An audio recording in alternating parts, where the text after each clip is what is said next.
Last time we camped in the Mojave Desert and explored subterranean homesick alien tunnels. After we got sick to death of the desert, we moved east and north into the Grand Canyon.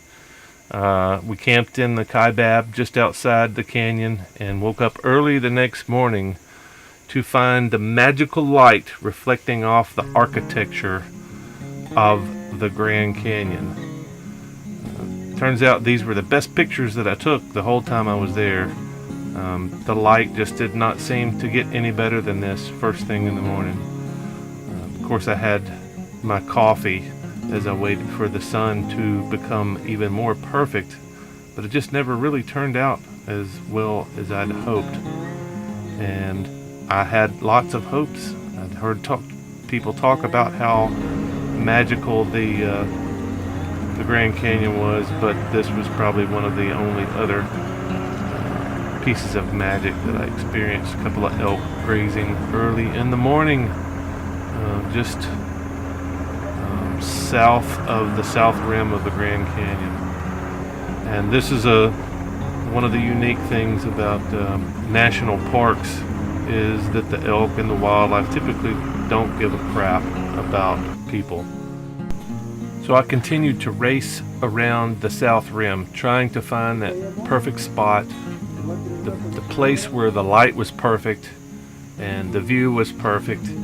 And while there were lots of places to observe, the Grand Canyon just did not seem to turn into the spectacle that I was hoping for. Yeah, it's a canyon. Yeah, it's massive. Yeah, I suppose there's probably times of the year or day that are better than what I saw.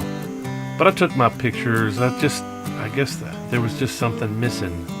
And probably what I've always described national parks especially is that I use the phrase log flume. You get in at point A and you come out at point B, and you can't get off at any point and do any exploring. Here's the parking lot, here's the main road, here's the trailhead, and you can't really do anything else. And I understand the philosophy behind it. They have millions and millions of people every year go through the national parks, and I'm sure the reason why they don't allow you to stray is because you do damage when you stray. That many people trample plants, they disturb the animals, all that stuff. But I guess just that's probably one of my biggest beefs, and that's why I don't really appreciate the national parks like other people would, because I like to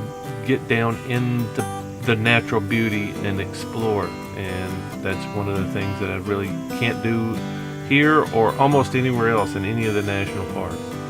I mean, it was nice visiting Grand Canyon. I've always wanted to come here, but I actually prefer Canyonlands because you can get down in what is essentially the same thing. It's just not quite as big, not quite as deep, but Canyonlands is spectacular, and I'll put a link in the description to the videos of Canyonlands.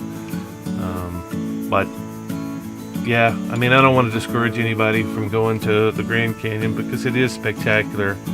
But lucky me, it's the dead of winter here, and I did not have to deal with the other issue that I have with national parks is the massive amounts of people. There were very few people when I rolled in early in the morning, and there were not a lot of people there when I left. And you can see some snow on the ground here. So probably one of the reasons it's vacant is it's very cold. It's I think it's 2,500, 3,000 feet. It's very cold this time of year. Weren't a lot of people, but they started flooding in about the time I left, and that just kind of hastened my journey out the gate even faster. But yeah, like I said, don't want to discourage anybody from going to the Grand Canyon. Just that it just really wasn't my thing. I don't really care for log flumes that well, and it's certainly not the money. I paid for my year-long pass trying to remember, I think it was 90 bucks, 80 bucks, 90 bucks. You can see as many parks as you want, and of course I did.